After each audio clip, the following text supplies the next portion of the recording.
Bismillahirrahmanirrahim. Alhamdulillahirrabbilalamin. Innal hamdalillahi nahmaduhu wa nasta'inuhu wa nastaghfiruh wa na'udzu billahi min syururi anfusina wa min sayyiati a'malina. May yahdihillahu fala mudhillalah wa man yudlil fala hadiyalah wa asyhadu an la ilaha illallah wahdahu la syarikalah wa asyhadu anna Muhammadan rasulullah. Assalamualaikum warahmatullahi wabarakatuh. Waalaikumsalam warahmatullahi wabarakatuh. Bapak Ibu, alhamdulillah kali ini kita ketemu di sesi pertemuan yang ke-6 ya. Pertemuan ke-6 di keluarga Mandani. Alhamdulillah Allah masih berikan kesempatan kepada kita.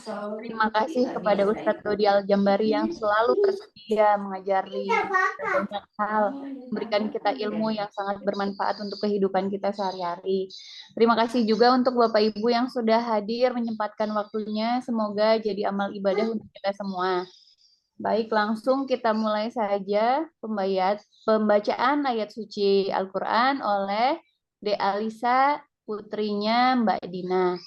Kami persilahkan. Ada Aira, Tante. Oh, ada Aira, iya ya. Ada Aira ya. Namanya soalnya. A'udzubillahi minasyaitonir rajim. Bismillahirrahmanirrahim. Ya ayyuhalladzina amanu kutiba alaikumus siyamu kama kutiba alal ladzina min qablikum la'allakum tattaqun. Ayyaman ma'dudat. Fama كان منكم مريضا أو على سفر فعدة من أيام أخر وعلى الذين يطيقونه فدية طعام مسكين فمن تطوع خيرا فهو خير له wa antasumu khairul lakum in kuntum ta'lamun.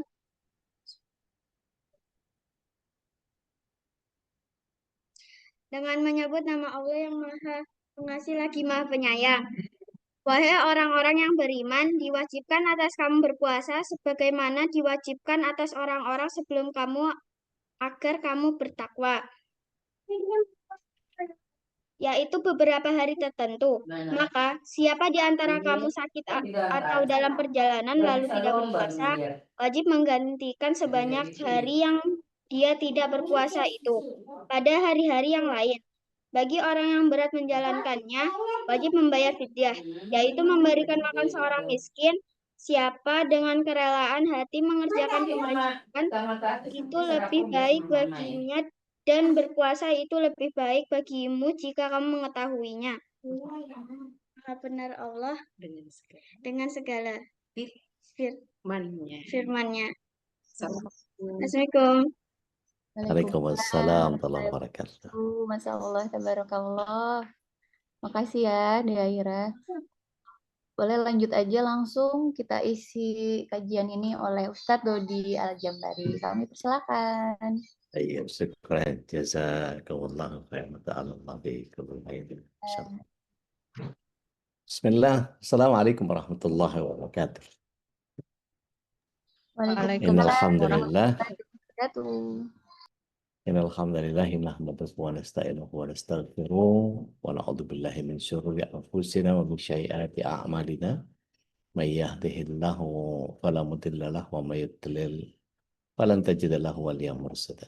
Asyhadu an la ilaha illallah wahdahu la syarika lah wa asyhadu anna Muhammadan abduhu wa rasuluhu la nabi wa rasulullah ba'da. Allahumma shalli wa sallim wa barik ala nabiyyina Muhammadin wa ala alihi wa sahbihi wa mawala wala haula wala quwata illa billah, amma ba'd.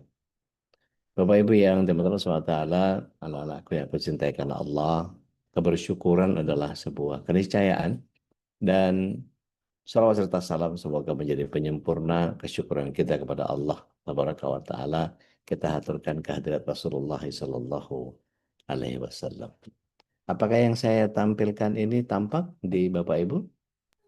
Jelas, Alhamdulillah. Udin. Taib. Alhamdulillah. Kita akan ambil tema menguak rahasia Ramadan untuk pelajaran kita tentang puasa. Dan kita akan membahas tentang bagaimana puasa ini menjadi sangat luar biasa. Karena satu-satunya ibadah yang ditujukan kepada Allah. Karena Allah sendiri menyatakan, kullu amalan ibni adam lahu illa siyam. Semua amal soleh kita itu untuk manusia, kecuali saum. Fa'innahu li, ada hadis yang menyatakan fa'innahu li wa ana ajrubi, ada hadis yang lain menyatakan wa ana ajzibi. Jadi Allah yang langsung akan mengganjarnya, insya Allah. Tapi luar biasanya adalah saum ini adalah bagian yang kemudian tidak hanya dibebankan atas kita, tapi atas orang-orang yang terdahulu. Dan saudara-saudara kita yang di agama lain pun juga punya puasa. Di Kristen ada puasa, di Yahudi ada puasa, di Hindu ada puasa. Ya, tapi yang membedakan apa? Yang membedakan kita punya sahur yang penuh dengan keberkahan. Mereka nggak pakai sahur. Mereka hanya nahan lapar aja. Nah, saum ini adalah separuh dari kesabaran. Sabar dalam taat, sabar menjauhi larangan, sabar menghadapi tentuan yang menyakitkan. Dan ini menjadi menumbuhkan empati untuk kita kepada saudara-saudara yang miskin. Tadi sudah dibaca oleh Aira. Dan amalannya dilipat gandakan oleh Allah Subhanahu wa taala dalam hadis As-Saikhan. As-Saikhan ini Bukhari Muslim. Mari kita lihat amalan yang sunnah di dalam bulan Ramadan itu dihitung wajib. Amalan wajib dikalikan 70 kali lipat. Masya Allah. Dan kalau umroh di bulan Ramadan itu bernilai haji. Masya Allah. Dan berinfak nilainya lebih baik daripada 1000 tasbih. Bahkan dalam hadis An-Nakhai, saum satu hari itu lebih baik daripada 1000 hari. Di waktu yang lain. Satu tasbih lebih baik daripada 1000 tasbih. Satu ruku lebih baik daripada 1000 rakaat. Masya Allah. Jadi bulan Ramadan ini punya begitu banyak fadilah yang kadang-kadang orang tidak terlalu mengindahkan. Manfaatnya saum, kalau kita lihat bisa menundukkan nafsu, mengosongkan hati untuk zikir dan fikir lebih banyak, menumbuhkan empati dan mempersempit aliran darah. Kan kita semua tahu ya bahwa di bulan Ramadan itu ditutup pintu neraka, itu dibuka pintu surga, dan setan dibelenggu. Nah, maksudnya setan dibelenggu itu dalam pembelajaran kesehatan itu dikatakan bahwa setiap manusia yang dialiri oleh darah, maka setan itu masuk melalui darah. Dan ketika kita nguap gak ditutup, ketika kita masuk ke kamar mandi nggak baca doa, itu setan yang berkumpul di tubuh kita dan dia akan masuk menyusup ke darah-darah kita. Sehingga ketika orang puasa biasanya degup jantungnya lebih rendah. Jadi beat per menitnya di tubuh kita itu tiap orang itu menjadi turun dari di bawah 100. Dan itu menyebabkan setan tidak mampu bekerja dengan optimal seperti sebagaimana biasanya. Nah, mari kita lihat amalan Ramadan itu tidak hanya membaca Al-Quran, tetapi juga sodako, juga dikatakan bahwa afdhalus shadaqati shadaqatun fi Ramadan. Tempatnya sedekah itu adalah bagian yang kita tahu bahwa Allah SWT menyatakan bahwa kalau disebut tadi dibacakan oleh Aira bahwa dikatakan bahwa di ayat itu tadi bahwa Allah SWT memberikan satu ketetapan. Kalau kita perhatikan di situ, kutiba alaikumus syiyam kama kutiba alal ladzina min qablikum la'allakum tattaqun. Di situ disebutnya bahwa kenapa Allah menggunakan kata kutiba? Kutiba. Kutiba itu menuliskan. Kutiba yaktubu kitaban kitab. Dituliskan. Ternyata bukan diwajibkan. Kenapa bukan wujiba? Kenapa tidak menggunakan kata wujiba? Wujiba saum. Ya, tapi kutiba alaikumus syiyam.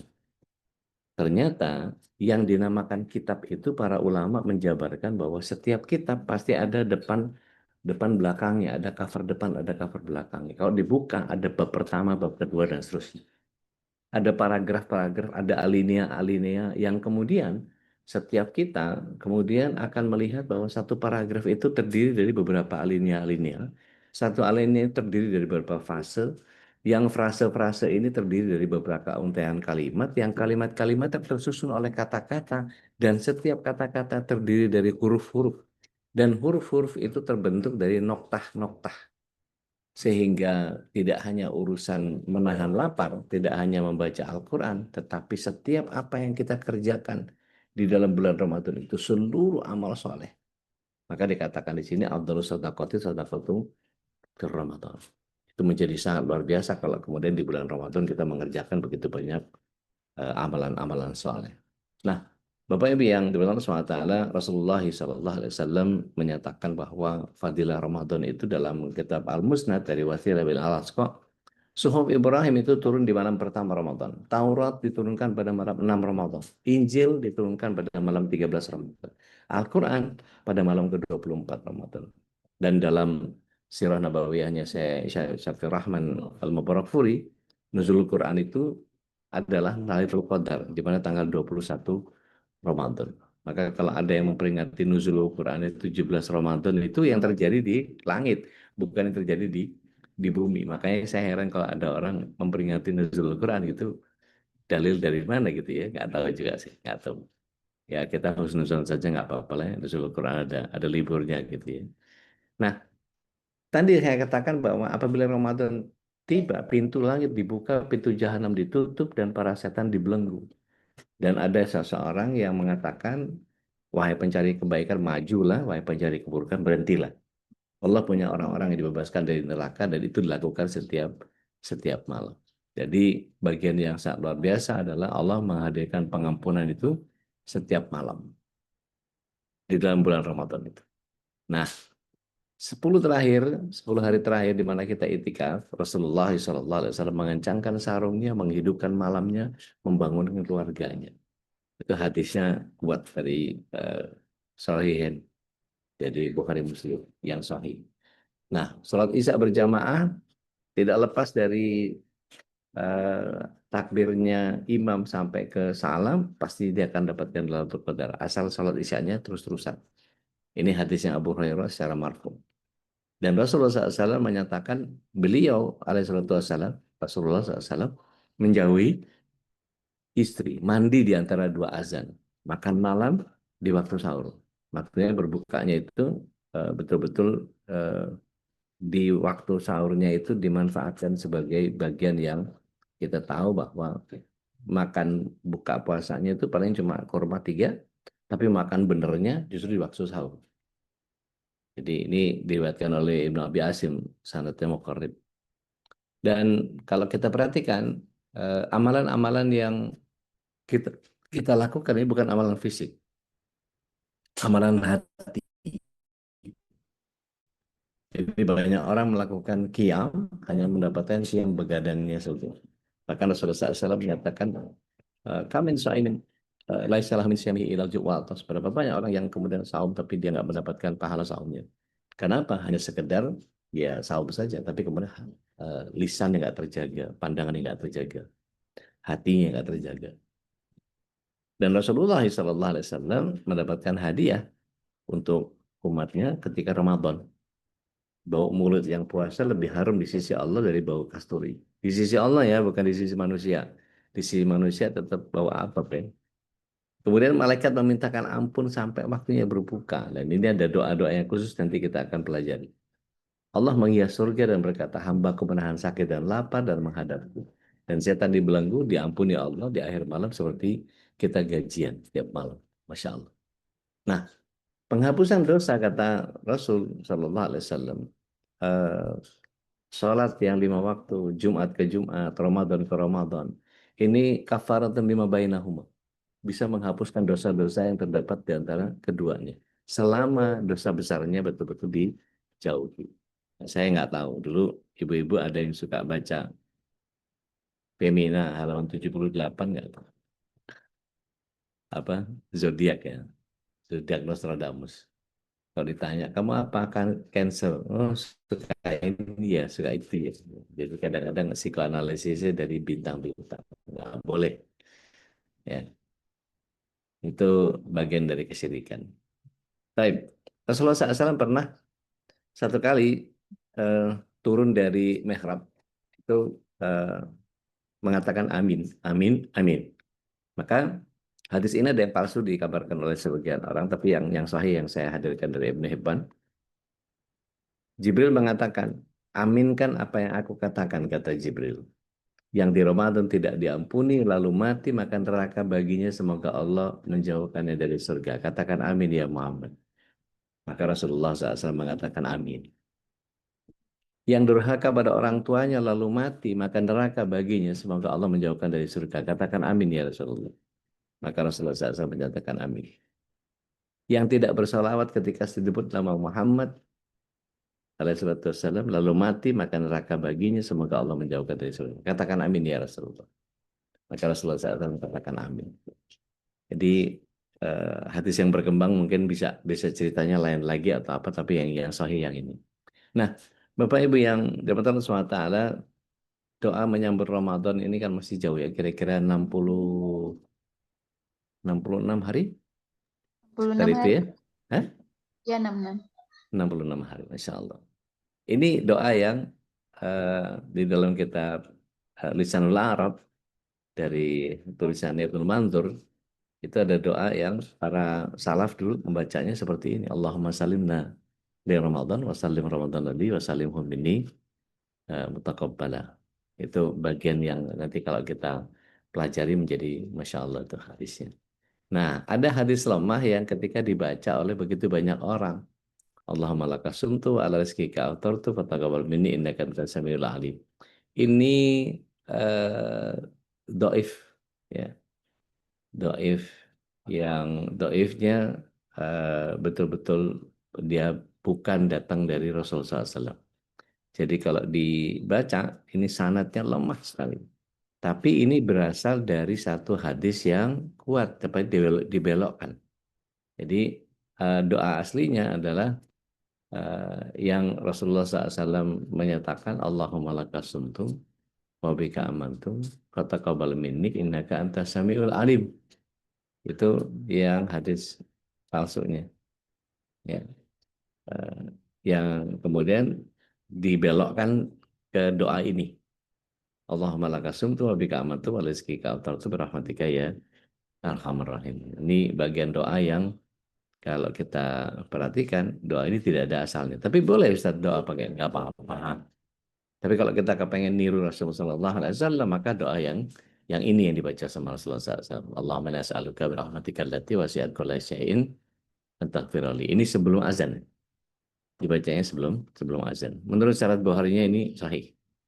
Ya. Ini dan kalau Bapak Ibu berkenan buka aplikasi apa doanya? Ya, doa berbuka yang kedua ada ini. Coba ada yang berkenan baca aplikasi apa doanya? Silakan dibuka.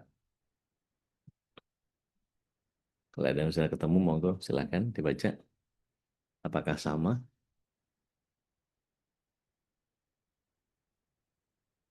Ada yang punya aplikasi apa doanya silakan? Iya, ada. Mangga, silakan. Ada udah. Doa buka puasa yang kedua. Allahumma inni as'aluka bi rahmatika allati wasi'at kulla syai'in an taghfirli. Betul ya, sama ya? Sama. Iya.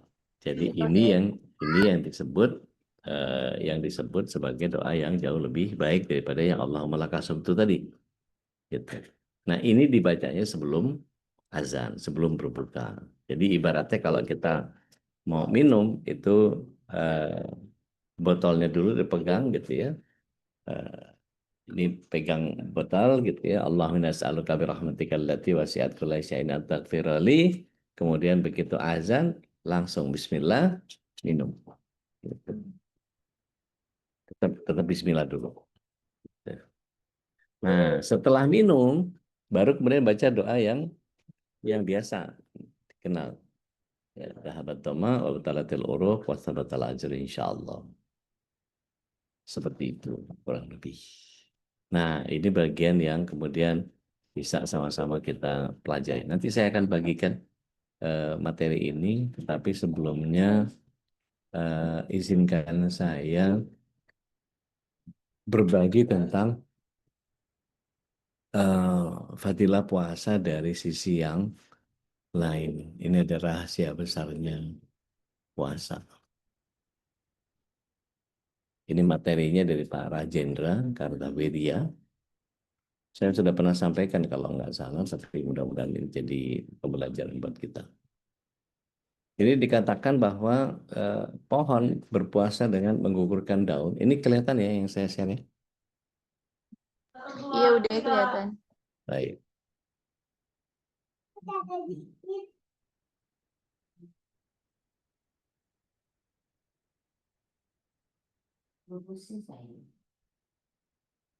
Jadi pohon juga berpuasa, binatang juga berpuasa, dan ikan paus, dan bahkan kupu-kupu pun berpuasa selama tahap kepompong itu. Ular juga berpuasa setelah makan besar. Makanya kalau ular sedang makan, biasanya dia sudah nggak peduli lagi sama makanan yang datang. Sebentar.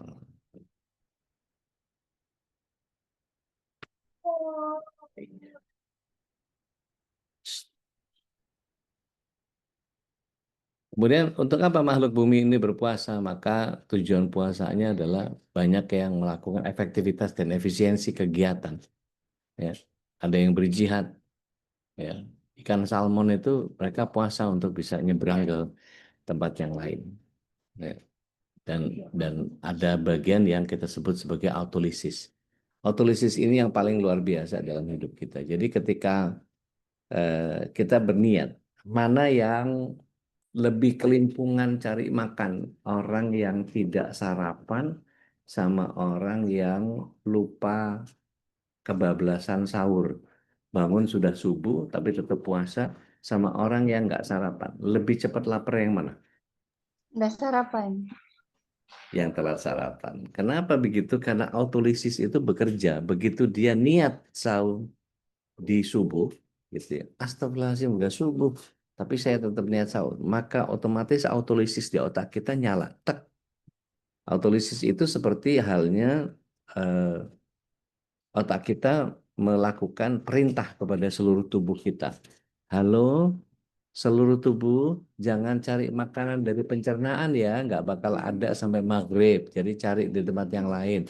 Maka glikogen-glikogen di otot-otot itulah yang lemak-lemak itu boleh dirontokin, boleh diambil sebagai cadangan energi. Jadi kalorinya dirontokin dari situ. Oh, pantas. Ketika kita 29 hari saum, maka tubuh kita akan menjadi susut sekitar 5 sampai 6 kilo. Tapi biasanya tanggal 2 Syawal balik lagi karena opor ayam. Nah, ini seperti itu.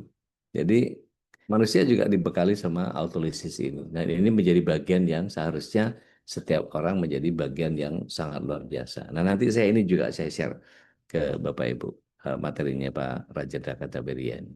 Nah, ada bagian yang paling seru yang ketika kita tahu bahwa ada yang namanya badai matahari.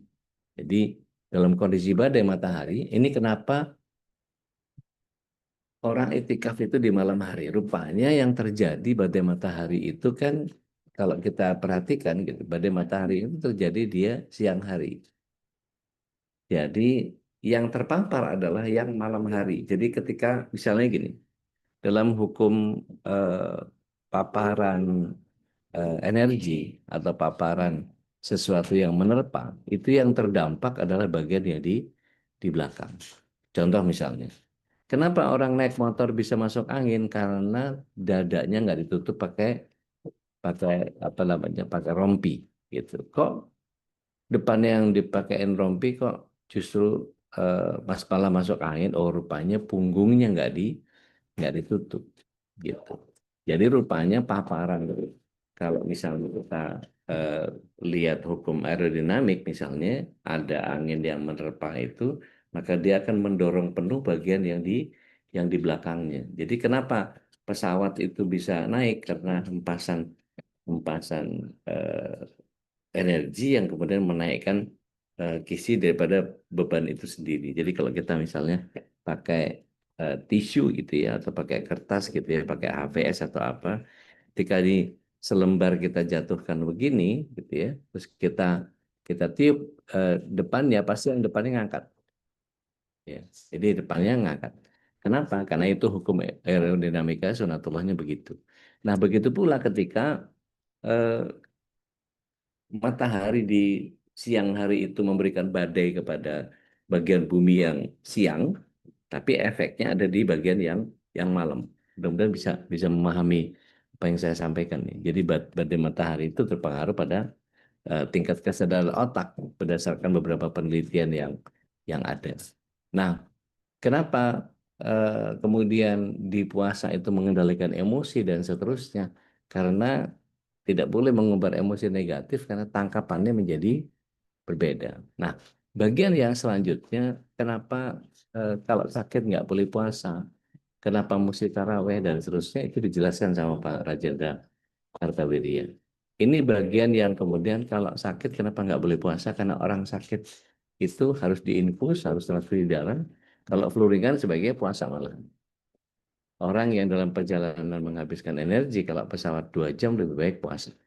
Gitu. Wanita haid, orang tua dan anak-anak yang lemah fisik gitu ya. Nah, bagaimana ketika Allah SWT menghadirkan yang namanya eh, kenapa disebut 1.000 bulan? Itu rupanya ada bagian yang kita sebut sebagai bagian yang ada energi yang khusus gitu ya. Jadi ketika kita memahami bahwa ada energi yang khusus yang Allah Subhanahu wa taala hadirkan di dalam eh, hal yang luar luar biasa tadi. Jadi mohon izin nanti saya share materi yang berikutnya. Ini eh, kenapa harus etika?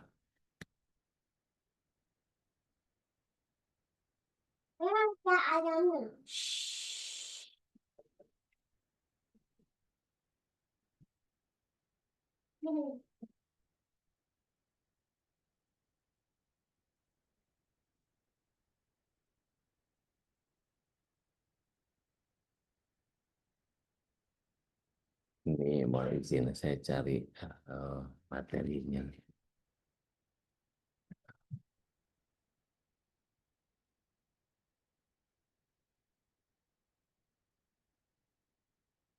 Elah, kok dari lah.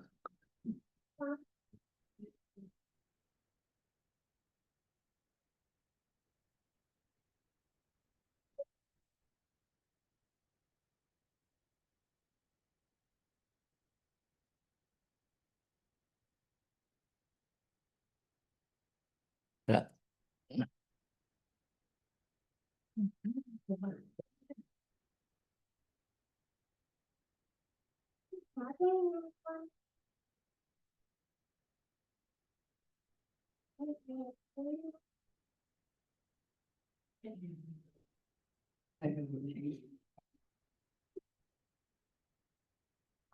Elah, toko di apa lagi? Ini dia. Jadi yang disebut dengan Lailatul Qadar di bulan Ramadan itu menjadi sangat luar biasa ketika kita memahami bahwa adanya eh, siklus 1 tahunnya Hijriah itu setara dengan bentar, bentar, bentar, bentar. Kelihatan ya? Ini sudah kelihatan? Belum udah. Nah, udah.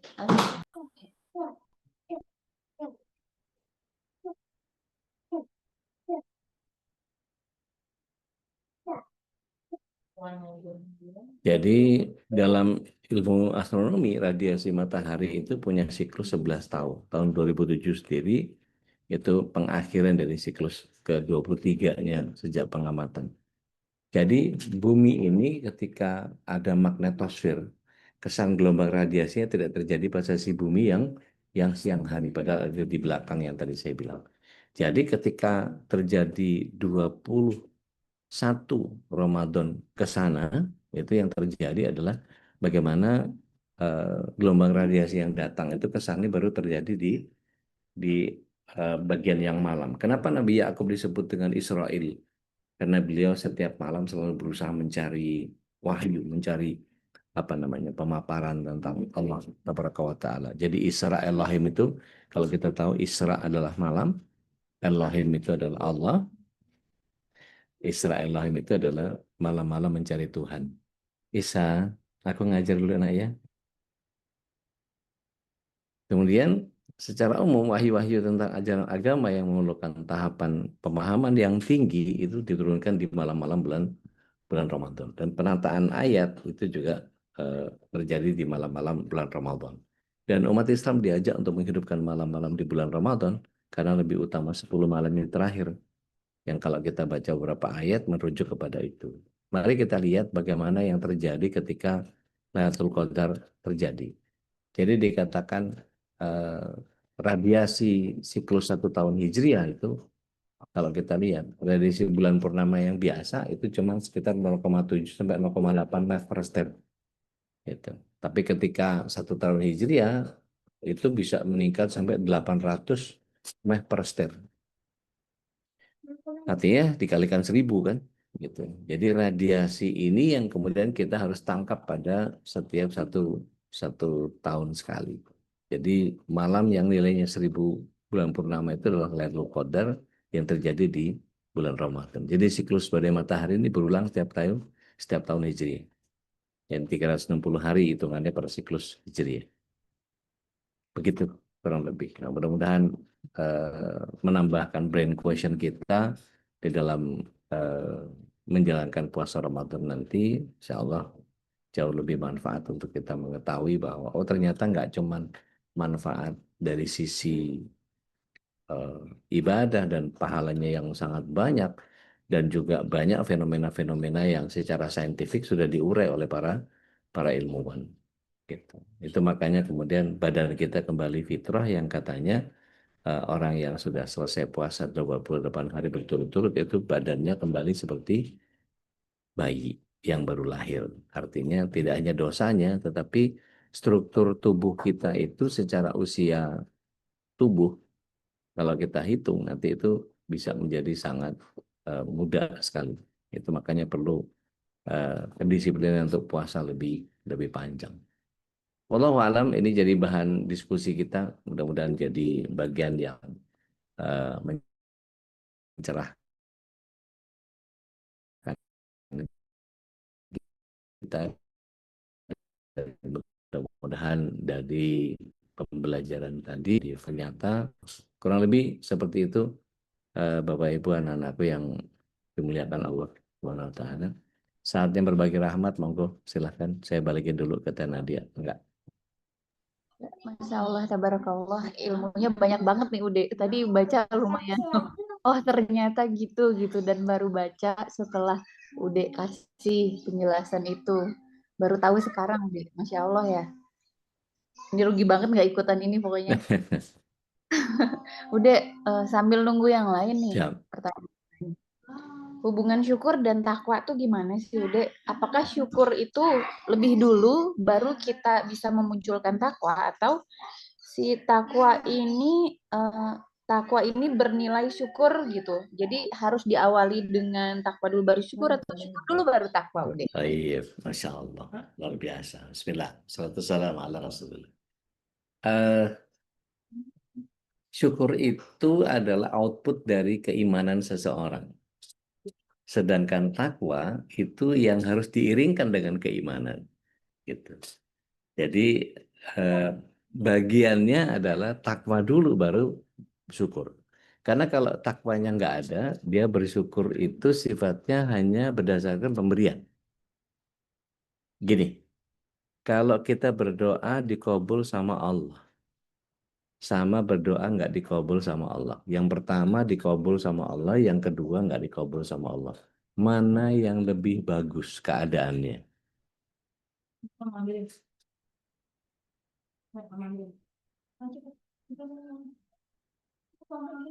Saya bisa bantu jawab.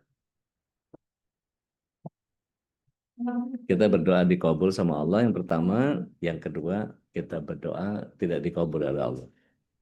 Yang tidak dikabul. Sebabnya lebih bagus. Apa dua-duanya ya, Ude? Nah, yang mana? Ya, yang lain boleh bantu. Kalau ada doa yang terkabul sama doa yang tidak terkabul. Yang pertama dikabul, yang kedua tidak dikabul. Mana yang lebih bagus keadaannya? Ayah, ini aja ambil Bang Isa. Ya, ambil ya, Bang Isa. Coba Alisa nulis tawakal itu Boleh sabar pilih tanpa dua-duanya. tapi. Enggak boleh, karena yang lebih bagus itu pasti satu. Berarti yang nggak dikabul karena itu pilihan yang terbaik dari Allah. Masya Allah. Banyak orang yang nggak paham itu, Teh. Jadi ketika dia maunya dia, gitu, dia harus kabul, gitu. Makanya sering memaksa Allah dan akhirnya kecewa sama Allah. Tetapi kalau dia yakin bahwa yang lebih bagus adalah pilihan Allah, maka dikabul nggak dikabul, buat dia lebih bagus nggak dikabul karena Allah yang lebih tahu kebutuhan kita ketimbang keinginan kita. Gitu. Dan kalau tadi Alicia bilang Aira ya, Aira atau Badin ya, atau Badin kayaknya ini.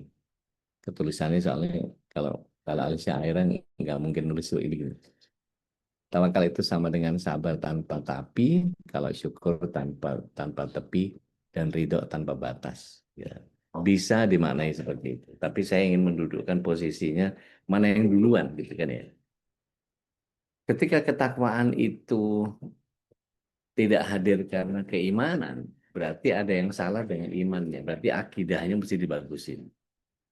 Yakin nggak seseorang yang kemudian ketika Allah SWT menentukan yang terbaik buat dia, Allah pilihkan yang paling baik buat dia. Kadang-kadang dia merasa bahwa bukan itu yang paling baik menurut saya. Artinya kalau ada kehendak Allah dengan keinginan kita, yang harus dikalahin yang mana?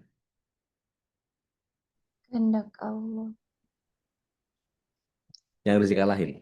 Oh, yang harus dikalahin keinginan kita lah. Nah, nanti ada yang nanya tuh, masa kan gitu jadinya.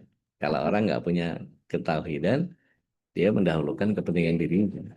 Yang penting maunya saya. Itu. Itu. Lakukan saja yang terbaik, apapun dipilihkan Allah pasti itu yang terbaik.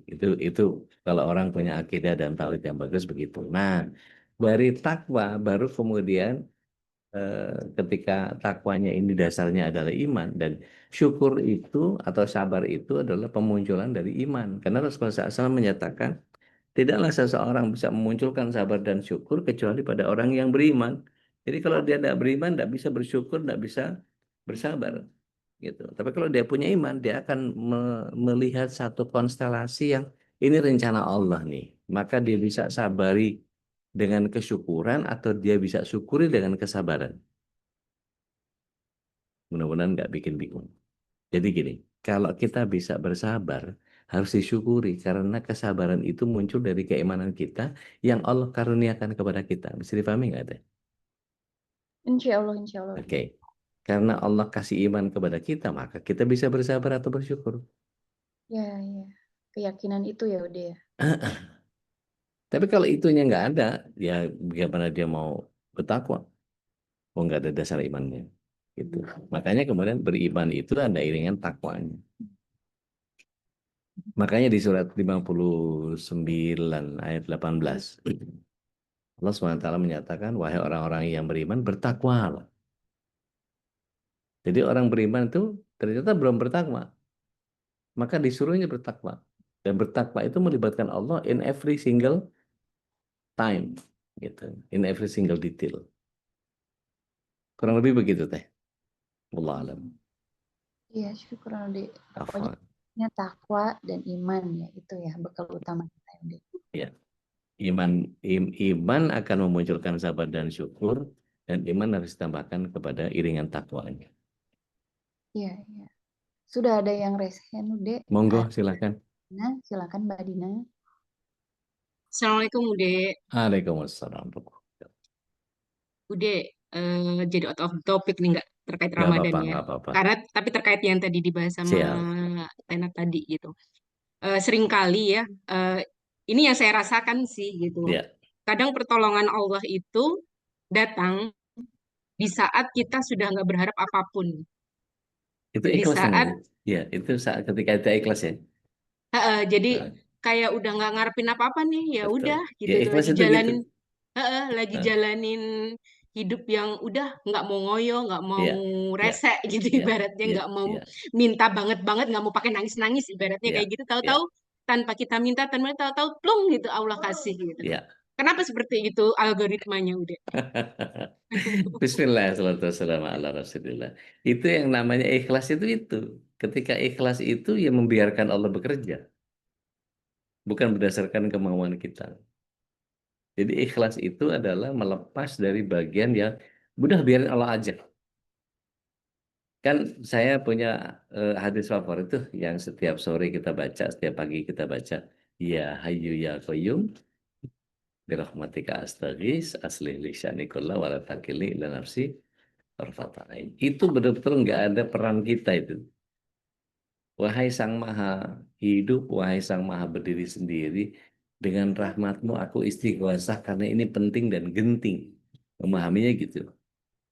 Perbaiki seluruh urusanku tanpa keterlibatanku, tanpa aku mengintervensi dengan nafsuku, dengan akalku, maka aku serahkan semuanya berdasarkan rahmatmu. Tidak ada ilah selain engkau. Itu bagian yang terus kita ngapain? Nggak ada, berserah aja. Udah terserah deh. Itu apa yang dimaksud dengan semeleh dalam bahasa Jawa itu ya itu semeleh namanya. Udah nggak nangis-nangis, nggak minta-minta, udah terserah Allah mau dikasih-kasih, nggak yang nggak. Nah itu ikhlas yang benar itu gitu. Maka baru Allah lihat itu, ini sudah sampai tatapan ikhlas baru dikasih cereng gitu. Jadi berarti keikhlasan kita sudah sampai eh, pada stagesnya. Kalau selama belum itu, kita seringkali mohon izin. Seringkali kita itu ngeribui Allah. Ngeribui itu dalam pengertian kita udah minta, terus kita maksa Allah untuk yang menyegerakan lah, maunya ini, maunya itu. Kita kayak ngatur Allah gitu. Nah, ketika kata ngatur Allah itu ikhlas nggak? Enggak. Gitu. Ketika biar itu aturannya aturan Allah, maka yang terjadi terjadilah. Disera-sera. Ya udah, tapi karena itu jadi kadang kalau dapat apa ya, maksudnya hal yang tidak sesuai dengan ekspektasi kita itu jadinya gini, ya wes lah gitu, ibaratnya ntar juga lewat, kemarin juga Allah tolong gitu, ibaratnya kayak gitu. Iya, Nah iya. itu apa ya, ibaratnya apa itu nggak merusak, mengurangi ikhtiar kita atau gimana ya udah, maksudnya takutnya kita malah jadi apa ya, bukan pasrah ya, apa ya, ya pasrah ya gitu maksudnya, Eh, Gini, legowo ya, orientasi, lebih apa ya ya. lebih legowo. Mm-mm. Orientasi itu kan bukan kepada hasil akhir, Mbak. Orientasi itu kepada Proses ikhtiar. ya. Ikhtiarnya. Mm-mm. Zam-zam tidak akan muncul ketika Ibunda Hajar nggak bolak-balik 7 kali. Mm-mm. Jadi ikhtiarnya itu yang diorientasikan, bukan hasil akhir. Kalau saya begini, maka pasti begini.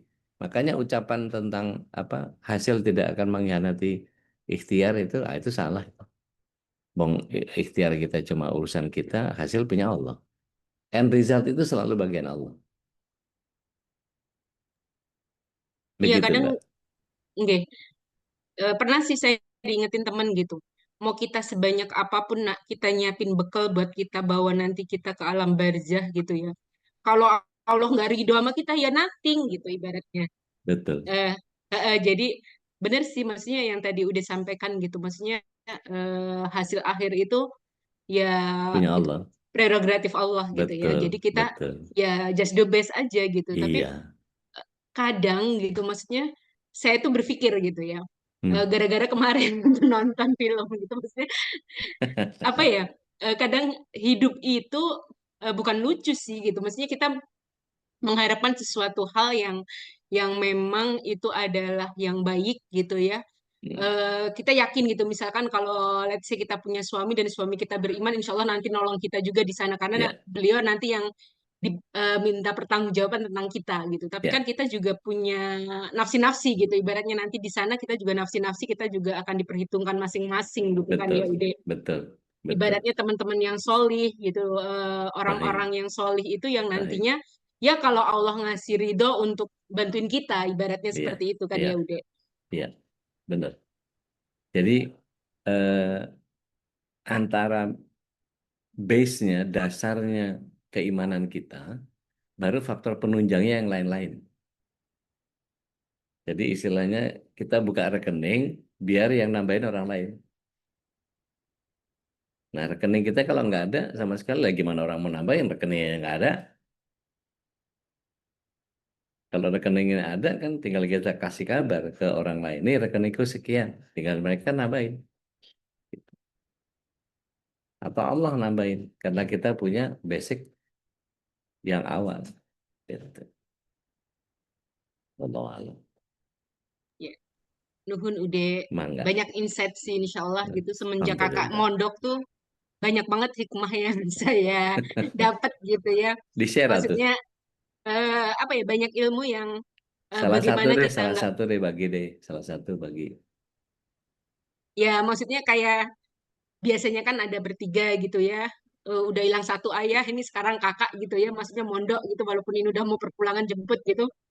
Apa ya, ada sesuatu yang hilang, tapi ya benar gitu. Maksudnya kita tuh nggak boleh lah sama sekali kita tuh bersandar sama makhluk gitu. Maksudnya Ya, kita itu hidup tuh ya gini gitu. Ada setiap proses yang harus kita jalani gitu. benar. Dan saya tuh selalu dinasehatin sama kakak gitu, tiap video call gitu sama kakak gitu. Yang penting mama happy, mama sehat gitu. Allah insya Allah ngasih keberkahan buat mama sama kita gitu. Itu tuh Iya, yang bikin saya maknyes gitu ya. Gitu maksudnya seusia kakak yang baru SMP itu ya alhamdulillah gitu selama mondok ini sudah banyak sekali gitu perubahan dalam artian dalam pola berpikir gitu. Yang yang intinya ya yang tadi udah sampaikan gitu, yang bagaimana kita benar-benar fokus in proses gitu. Apa ya, yang kita lakukan sehari-hari itu ya ya, yang terbaik aja gitu, nggak usah mikirin benar. besok kita gimana, yang penting Ya, apa yang ada di depan kita ya lakukan yang sepakat, terbaik gitu. sepakat. Masya Itu Allah, aja sih luar udah. biasa, Nuhun luar udah. biasa, luar biasa. Salam buat Ali Syaira. Ya, insya Allah nanti disampaikan. Nah, iya. Baik, Bapak Ibu yang dirahmati Allah SWT, kalau nggak ada lagi kita sudahi. Saya balikin lagi Kurang ke enak ya perutnya Nadia. udah ya. Alhamdulillah. Udah baik kan perutnya udah. Gitu kadang-kadang siang nggak apa-apa, malam nggak apa-apa, siang gitu. Coba Masih kamu. masih masih tektokan. Jadi Ya. nggak tahu, mungkin karena treatment ada herbalnya Shinsei yang saya konsumsi selama 10 hari ini, mungkin itu perbaikan-perbaikan itu. Mungkin detoksnya atau apa nggak tahu Oh, sih. detoksifikasi. Dinikmatin aja kayaknya. Coba Dinikmatin kamu aja. mudah-mudahan Amin. cepat pulih lagi. Amin ya Rabb. Amin. Ya, baik kalau nggak ada kita sudahi aja ya supaya udah bisa Enggak, istirahat juga. Makasih banyak udah alhamdulillah dengan senang udah hati. dapat ilmu yang sangat banyak dari Insya Allah. Mbak Dina juga, Masya Allah. Terima kasih khusus untuk Ude, untuk ibu-ibu sekalian yang sudah hadir. Mudah-mudahan kita bisa ambil hikmahnya dari semua ilmu yang sudah disampaikan oleh Ude dan sharingnya dari Mbak Dina tadi. Terima kasih kepada Bude Darmi, Bu Dian, Bu Fauzana, Bu Yati, Bu Hasuti, Bu Ima, Bu Indah, Bu Nunu, Pak Ridwan, Bu Ella, Mbak Dina, dan Umi Azla ya. Alhamdulillah pada kesibukannya masing-masing kita masih sempat hadir. Alhamdulillah itu nikmat banget ya dari dulu dapat ilmu dari Ude, bisa kumpul di sini juga di hari Ahad. Mudah-mudahan nanti 2 pekan kemudian kita bisa ketemu lagi.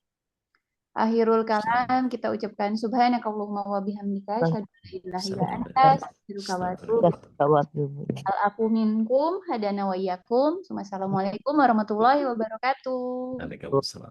Syukran udah Teh Nadia. Afwan, barakallah. Waalaikumsalam. Jazakumullah khair. Allahumma bil Qur'an waj'alhu lana imaman wa nuran wa hudan wa rahmah. Allahumma zakkirna minhu ma nasina وعلمنا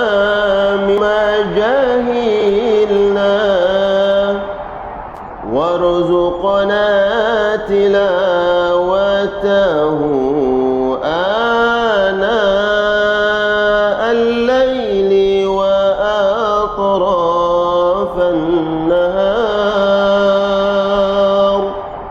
واجعله لنا حجة يا